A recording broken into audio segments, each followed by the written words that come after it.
Incoming transmission. Welcome.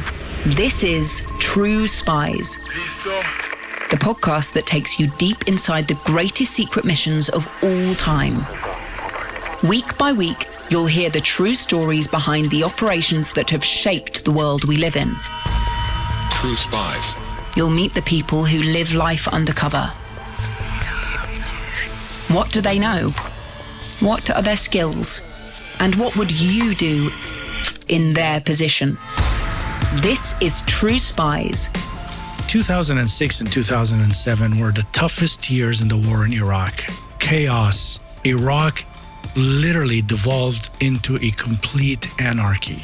Everybody was being slaughtered. Every group was involved. And I remember thinking what seemed like an impossibility was now about to materialize in front of my face. I'm Daisy Ridley, and this is True Spies from Spyscape Studios. Terror on the line.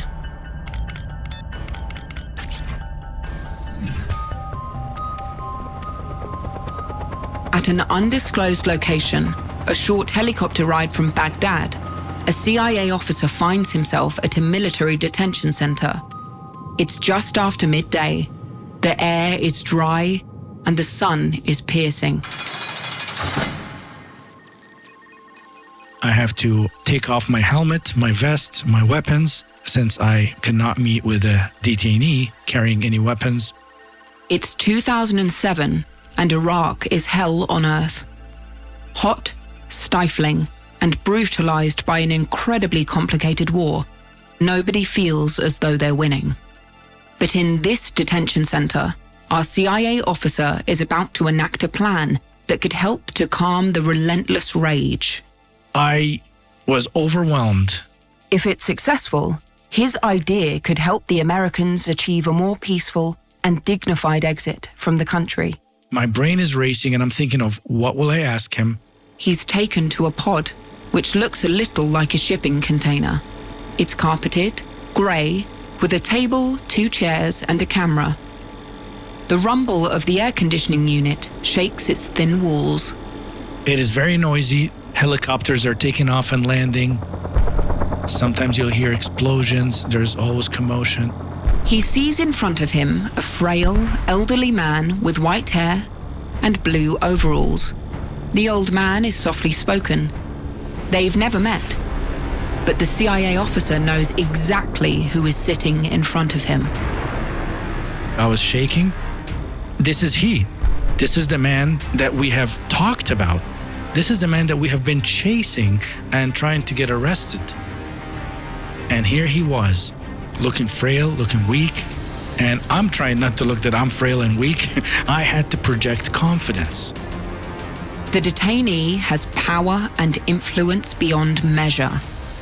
The CIA officer is here to ask him for a ceasefire, a request that he and his many, many Sunni Muslim insurgents stop shooting at the coalition forces in Iraq.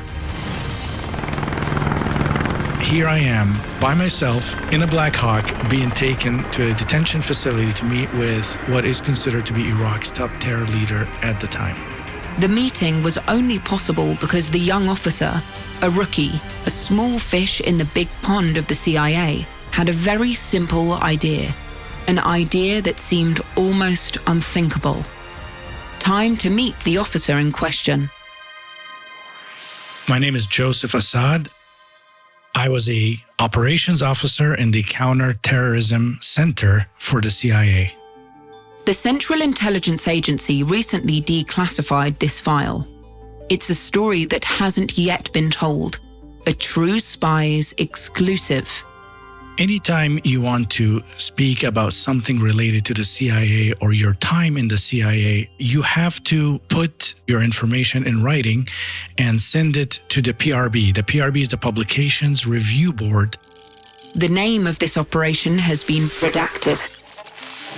They will redact certain sections that could compromise either ongoing operations, names of individuals, or locations. But in this case, we know the location all too well. Iraq in 2007 is a country shaped by conflict and anarchy. The land of poets, artists, and scholars is now a baking furnace of dust, heat, and death. I always tell people there's a certain smell. I don't know if it is the burning tires, the spent munitions, the heat. If you had me blindfolded, I would recognize where I was at. In the wake of 9/11, the Bush administration designated Iraq part of a so-called axis of evil. They believed that it had weapons of mass destruction, including chemical weapons, and even a nuclear program. In 2003, the American-led coalition invades. Operation Iraqi Freedom is in full force. Around 150,000 American troops enter the country. Their goal, to oust dictator Saddam Hussein, is a success. But at the same time, public infrastructure is eradicated. Civilians are left to fend for themselves, and hope for almost everyone there is in short supply.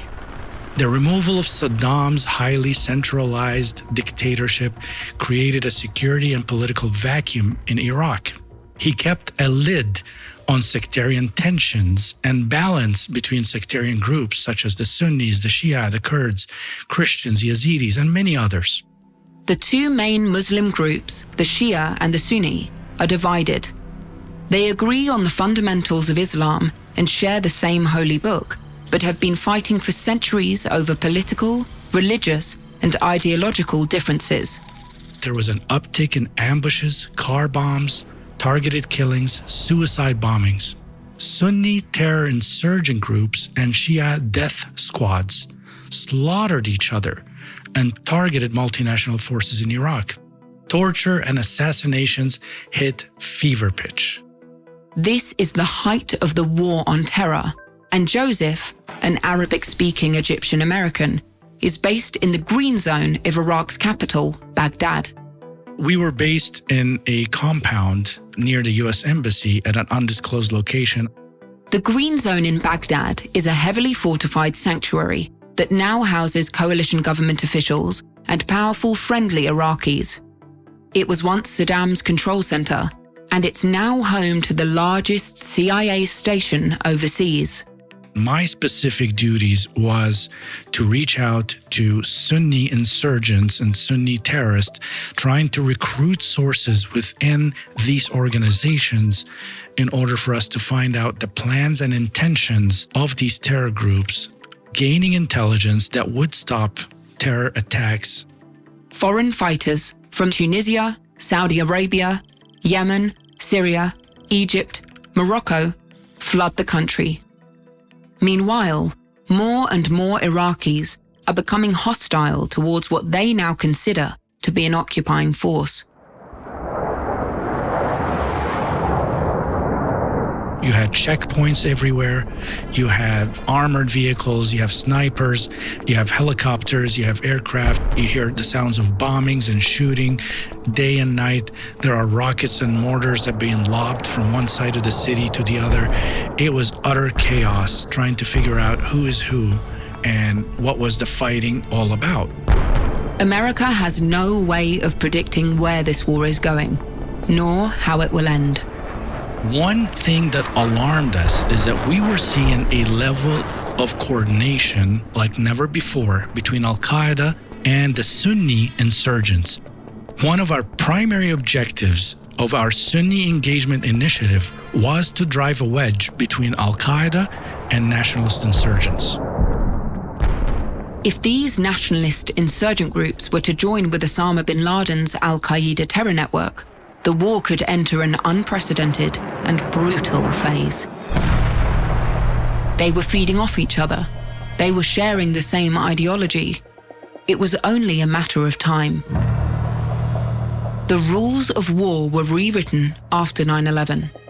Traditional espionage operations and Cold War-style asset recruitment were not going to work in the heat of Iraq.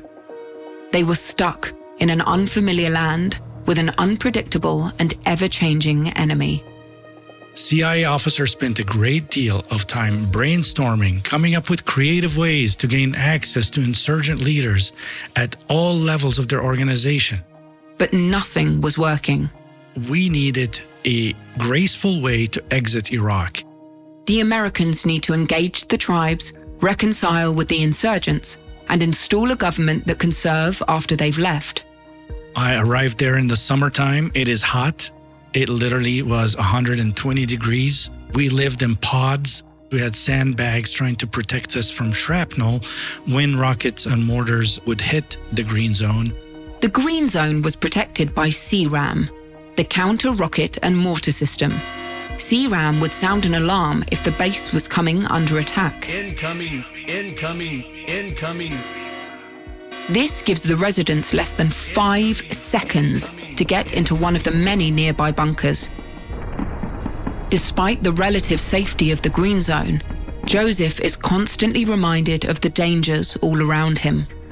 In 2007, one of my colleagues, an Iraqi counterterrorism officer, had been brutally murdered. She had secretly left the green zone to visit her family, but she never returned. She was stalked and killed by Al-Qaeda in Iraq, as we called it AQI. The message from Al-Qaeda was clear. We know who you are. We know how to get to you. They achieved their goal of spreading terror. Joseph needs to talk to the power players inside those groups. No easy feat. I love a big challenge. Just as he's beginning his tour in Iraq, he's called to an extraordinary operational meeting in a building known as the Villa, previously used by the Iraqi government and Saddam's inner circle. It's secure and extravagantly decorated. The glass windows have been replaced by a blast-proof barrier. The swimming pool has been drained. The lush gardens that once housed tigers and wild animals have been left to bake in the heat. Joseph is joined by the Chief of Stations, who is in charge of all stations in Iraq and who communicates directly with Washington. Also in attendance are the Deputy Chief of Stations, the Chief of Operations, and Joseph's branch chief, who is in charge of CIA operations in Baghdad. One name kept coming up, and that was the most senior Sunni insurgent leader in Iraq at the time. They redacted the real name. I will call him Abu Walid. That was the name that was approved by the agency. It's here a new directive is announced. Create the space for a peaceful withdrawal of the American forces from Iraq. It's given the highest priority. The CIA is extremely competitive, and Joseph needs to make his mark. He's 32 in a room full of grey-haired experience. If he can reach this potential asset, his career will be made. In 2007, Abu Walid was on the top 10 most wanted terrorists in Iraq. Joseph needs a quick, easy-to-implement solution to what could be a never-ending problem. Abu Walid was so dangerous because he commanded the second largest terror group in Iraq after Al-Qaeda. The name of his group has also been redacted. He had a previous relationship with Osama bin Laden, with Al-Qaeda. Not only was he in command of the largest Sunni insurgent group, other terror organizations heeded what Abu Walid would say. Abu Walid is well known to the CIA. He fought against the Soviets in Afghanistan and became a leader at the Services Office for the Arab Mujahideen, where he met Al-Qaeda leaders Osama bin Laden and Ayman al-Zawahiri. It's here they conducted fundraising and the recruitment of terrorist fighters from all around the world. Walid becomes the Sharia law commander for his Sunni insurgent group in Iraq, providing the religious justification for them to engage in conflict. He approves or denies the death penalty for people who have been captured, whether they be Shiite fighters, coalition forces, or even collaborators. They were well armed. They were very violent. They have been committing targeted assassinations, car bombings, truck bombings. They were beheading individuals, drivers, journalists. They were the epitome of evil in Iraq and have committed so many heinous acts against civilians as well as other militant groups. Nothing was working in reaching out to these insurgent leaders. Joseph gets a seat in the room because he knows the name Abu Walid very well. He recently recruited a team to keep tabs on him, and now the insurgent leader is a high-priority target. Joseph looks down at his notes, then at the wall to the side of him where the grand portraits were once mounted. A bolt of inspiration strikes. What are you thinking? He is going to pick up the phone, call Abu Walid, and invite him to meet face-to-face to discuss him laying down his arms. The room falls silent. You're going to pick up the phone and call a terrorist leader and say, "Hey man, would you like to come over and have some chai, some tea, and have a little chat?" This has never been done before, but Joseph is confident that his skill set will carry the plan through. I was a native Arabic speaker. To me, picking up the phone and speaking in Arabic, using the right lingo with somebody came natural. He's humored for a moment by the senior officers in the room. For about 11 seconds, you feel good that somebody's willing to entertain your idea. After that, terror and fear just overwhelmed me. This is not going to work, but now I have to follow through. I have to make that phone call. The ops manager gives him the green light there and then, saying, "You can't make things worse than they are." The executive branch of the US government is briefed on the plan to call Walid. The Americans have nothing to lose. The chances of a terrorist leader such as Abu Walid answering a call from an unknown number was slim to none. I remember thinking, I don't want to be the guy that messes this up. Joseph's naive plan is now poised to become one of the war's most crucial moments. If it succeeds, he's contributed to America leaving the country in a dignified manner. No more deaths. If it fails, then it'll push Abu Walid deeper underground and increase resistance to the occupying forces.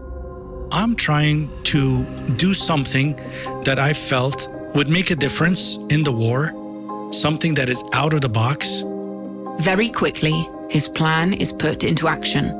So I picked up a clean phone, that's an operational phone that's never been used, that would not trace back to the CIA. He's nervous and full of doubt, alone in a quiet spot inside the green zone. I turned the phone on, and I remember my hands are sweaty. Painfully aware of the risk he's taking, he dials the number for Abu Walid. It's 115 degrees outside. Incoming.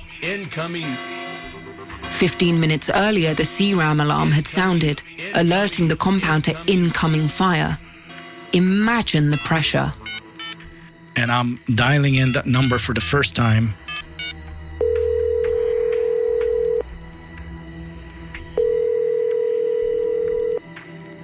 The phone rings and rings.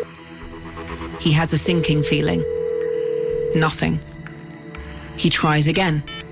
I couldn't get through. But then finally, Abu Walid answered the phone. I said, "Assalamu alaikum, Sheikh," an Islamic greeting. "Peace be upon you, Sheikh." I also refer to him as Sheikh or Sheikhna, our Sheikh or the Sheikh, which is also a term of respect. It acknowledges that he is a Sharia and spiritual leader of the group, and that's how his followers would refer to him, both in the religious term, but in terms of their hierarchy, culturally. The word Sheikhna will also hint to Walid that Joseph is Muslim. He's actually a Christian, but he's happy for Walid to believe whatever's most convenient. I introduced myself. I used an alias. We use aliases in order to protect our identity. He calls himself Sam. Abu Walid is intrigued by this caller. He can't quite place his accent. Joseph is well-traveled and can speak many Arabic dialects. It was the weirdest moment of my life. I felt that the biggest accomplishment here was the fact that he answered the phone. Obstacle 1 is complete. The subject answers the phone, and he isn't immediately hostile. Time to face Obstacle 2. Get him to agree to meet. And I told him I was with American intelligence, and I was calling to invite Abu Walid to meet in Baghdad. Abu Walid sounded shocked and asked, "How did you get my number?" I ignored his question. I want to set up a cordial meeting to discuss a ceasefire and reconciliation issue with you. The phone line disconnects. Silence. In these circumstances, you rarely get a second shot. One of the most notorious terrorists in Iraq, Abu Walid has generated a serious amount of paperwork over the years. He's been tailed, tracked, tapped, and monitored. All of that work, all of that research, the thousands of hours poured into this operation have now gone up in smoke in a few seconds. My CIA colleagues kind of were happy that I failed in a way, thinking, well, we knew this was not going to work. That was a nice try. So I had to redeem myself. I had to figure out, how do I clean this up? Joseph will have to report everything that happened. He's trembling, scared for his career, and utterly humiliated. The CIA then determines that Walid is not currently in Iraq, and because of the call, he'll be spooked. I am confident that what Abu Walid did was he took his SIM cards out of the phone, he smashed the phone, thinking that the phone call could be the precursor for a kinetic strike against him. That's a military euphemism for direct physical action against a target. But the CIA doesn't give up easily and quickly identifies a new number for him. I immediately sprung into action and I wanted to call him. But how do the CIA know they're talking to the right person? We have things that we call targeting packages. And in these targeting packages, we have a lot of assessment, backgrounds, photographs, sometimes even the voices of these individuals. Abu Walid was a known figure. He issued religious edicts, opinions. As a spiritual leader in Iraq, there were videos of him, there were sermons, there were directives. So we had a good idea of what he looks like, as well as how he sounded like. When I called him, I had no doubt that I had Abu Walid on the other end of the line. Joseph, as Sam, tries once more. I was utterly surprised that he answered my call again. This time, Joseph skips the pleasantries. Instead of slamming down the phone, Abu Walid listened carefully. He wanted to confirm my phone number for future contact. He would call me Ibni, which is my son. He would refer to me as his son because he saw that I respected him as a sheikh, as a leader. He said that he would consider my proposal and will contact me soon to arrange a meeting in Baghdad. Joseph leaves the phone on charge 24 hours a day. Several days go by. Nothing. In the eyes of the CIA, the operation has died. Joseph tries to locate him, speaking to his sources and analyzing the leader's previous movements. He hears that Walid is still considering his proposal, but the reliability of the source is suspect. Then, out of nowhere, the phone rings, but it's not Walid. Joseph is perplexed. As far as he knows, there is only one person with this number, and it's the terrorist. So the voice on the phone surprises him. It's speaking in perfect American English. It's the US military, and they're looking for somebody called Sam.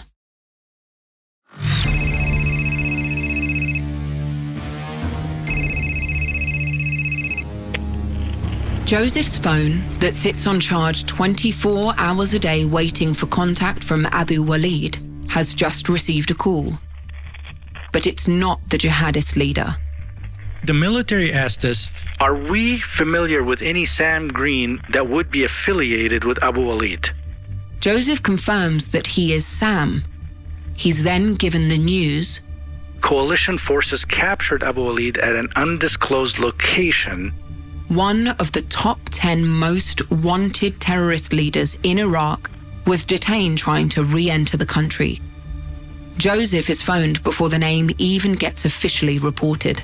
The circumstances of his detention are classified, but he was accompanied by so many other people, women and children included, thus avoiding a kinetic strike in an area where we thought terrorists were coming back into Iraq.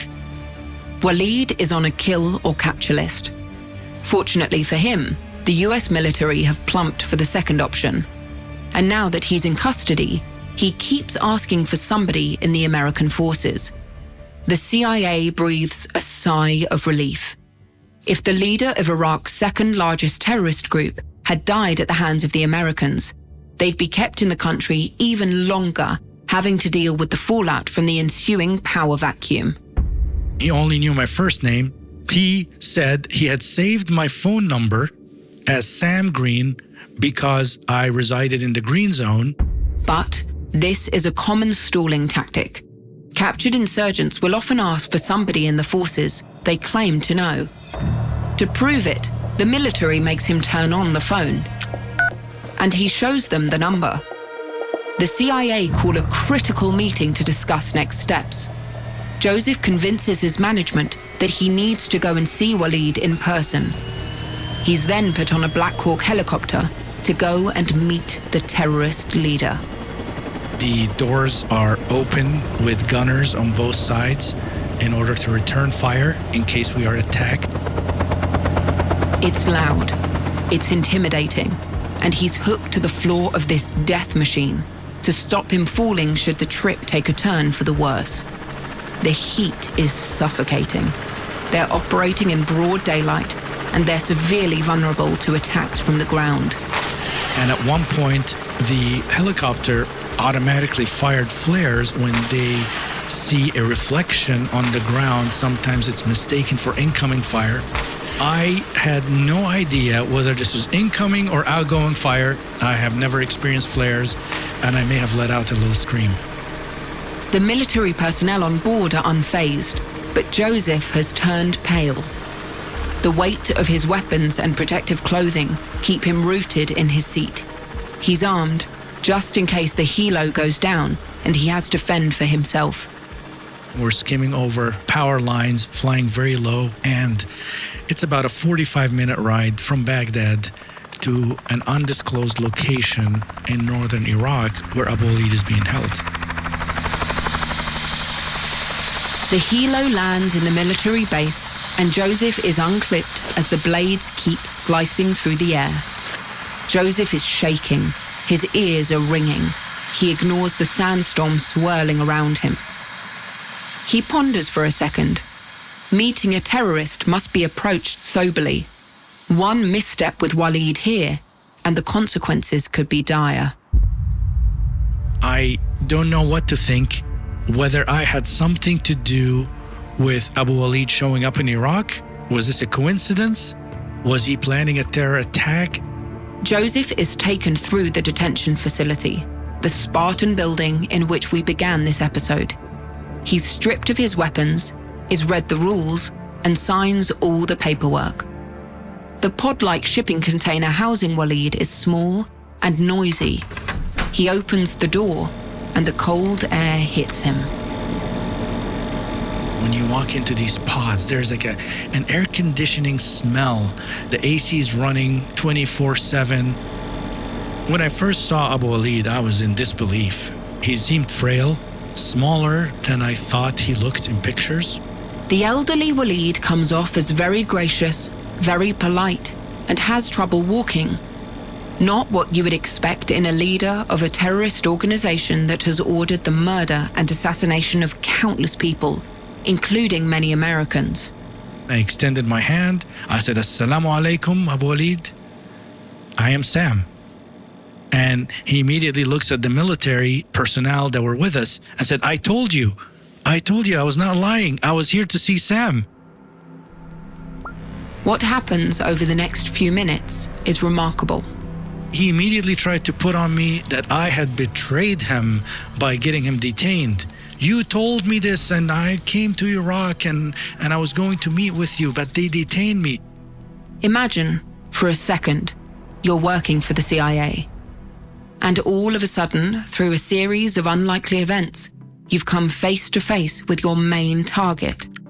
Would you trust Abu Walid on what he says?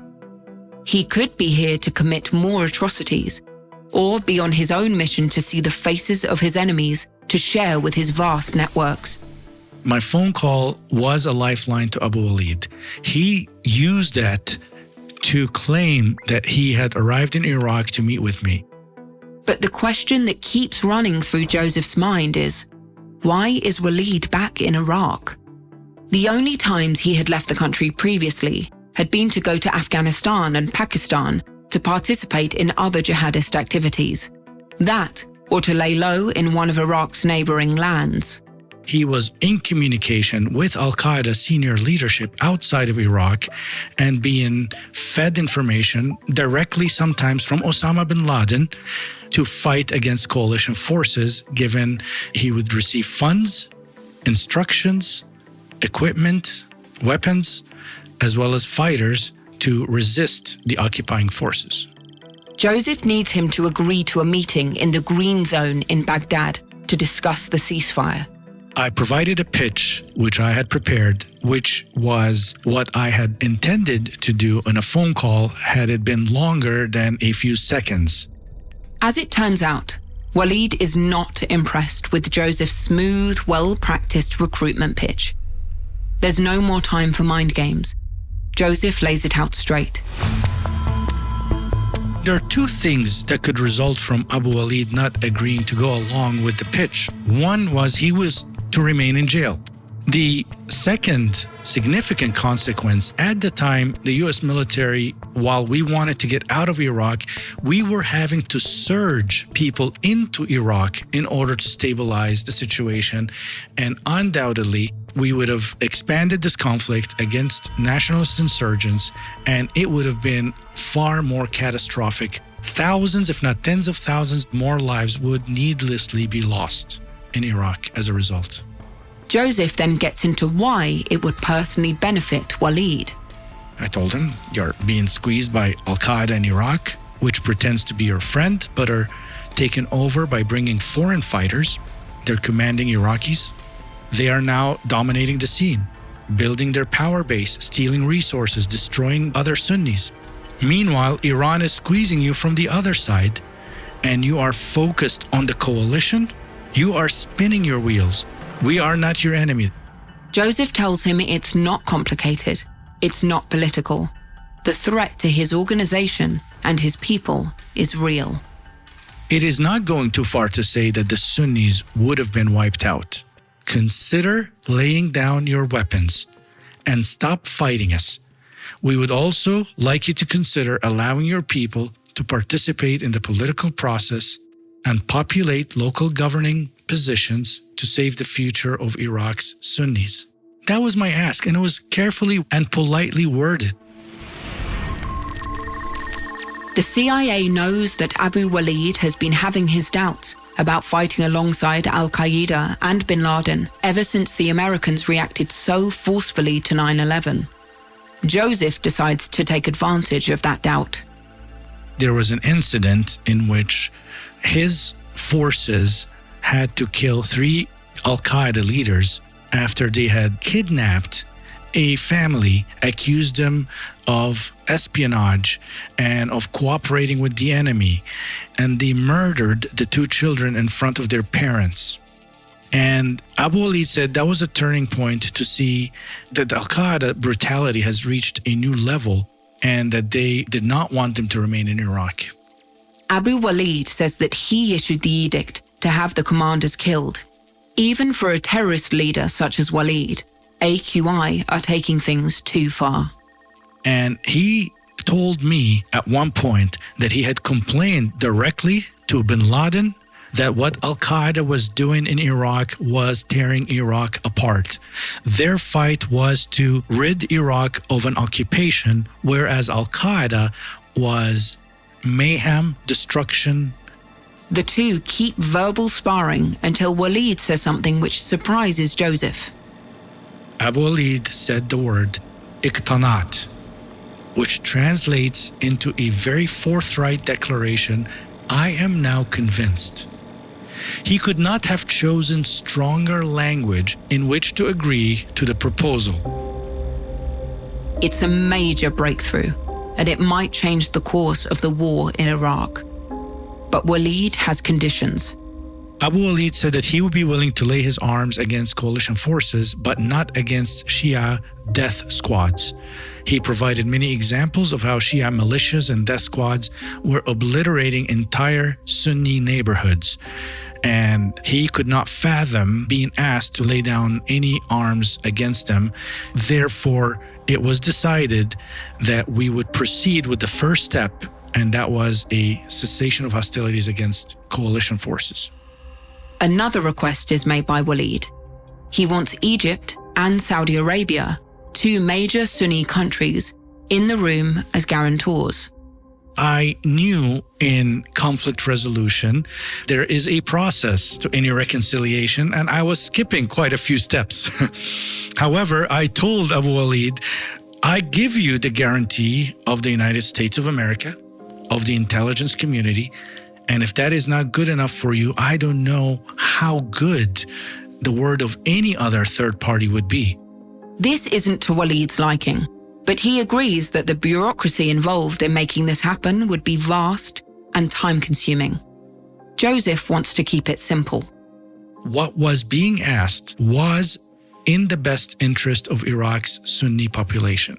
Walid now knows that time is against him and his people, and he agrees. Planning for a meeting in the Green Zone to make the ceasefire official begins immediately. Getting a known terrorist leader into the zone requires supreme levels of organization. Every risk must be assessed, every ounce of danger weighed. We also started the process of asking the military to release him from detention, process him out so he can attend this meeting. The meeting is set 2 weeks after the initial handshake. Surveillance and security around the Green Zone is amplified. After all, this could be an opportunity for Abu Walid's final act of jihad, taking out hundreds of US personnel. When you're in a war zone, time is relative. You can't tell somebody to show up at 11 o'clock and expect him to be there. There are so many other considerations, such as checkpoints, violence, a terror attack. Many times we would cancel meetings with our sources due to a car bomb. He arrives by himself as agreed. He's searched and checked. He walks through the concrete barrier checkpoints on his own.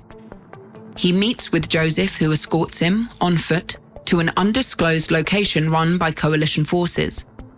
Members of the top military leadership in Iraq are there, including US generals, British generals, commanders, and the CIA. And I will never forget that due to the involvement and presence of some of the British commanders, to break the ice, they had offered Abu Walid some coffee and some scones and little cucumber sandwiches and some tea. Joseph is still in shock that his phone call has made it this far. He introduces Abu Walid to the room. They want to make the ceasefire official to protect all of the countries who form the MNFI, the multinational force Iraq.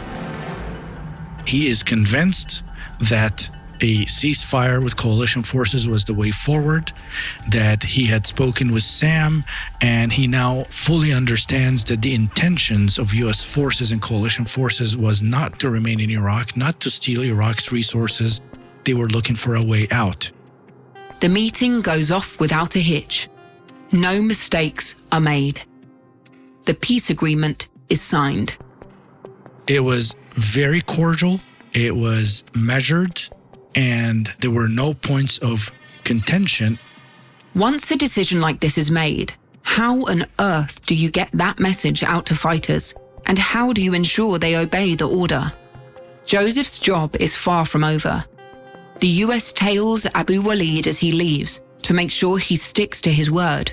When he left the meeting, he went directly to meet with other leaders of other insurgent groups. There was a large amount of terrorist leaders gathered in a farm outside of Baghdad. Walid faces opposition to the ceasefire from various groups. He's also accused of being an American agent. Factions of the US military want to seize the opportunity of having so many of the most wanted terrorists all in one place. They're in the middle of nowhere, away from civilians, no collateral damage.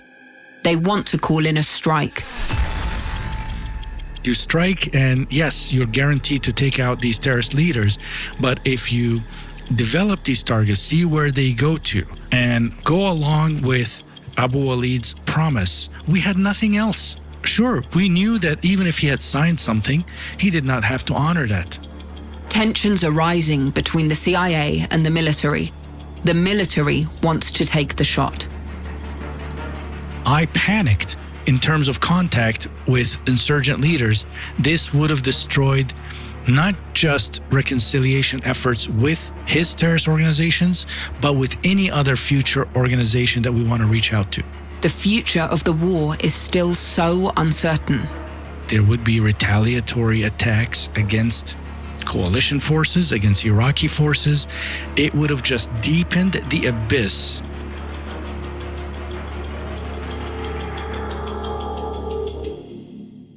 Fortunately for the CIA, the strike doesn't materialize.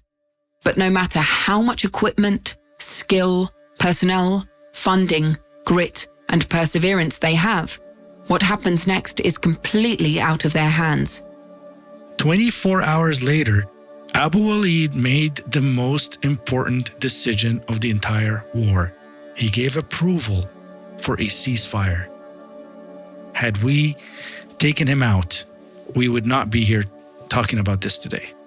It would be a different outcome in Iraq. The leaders disperse. Joseph can breathe.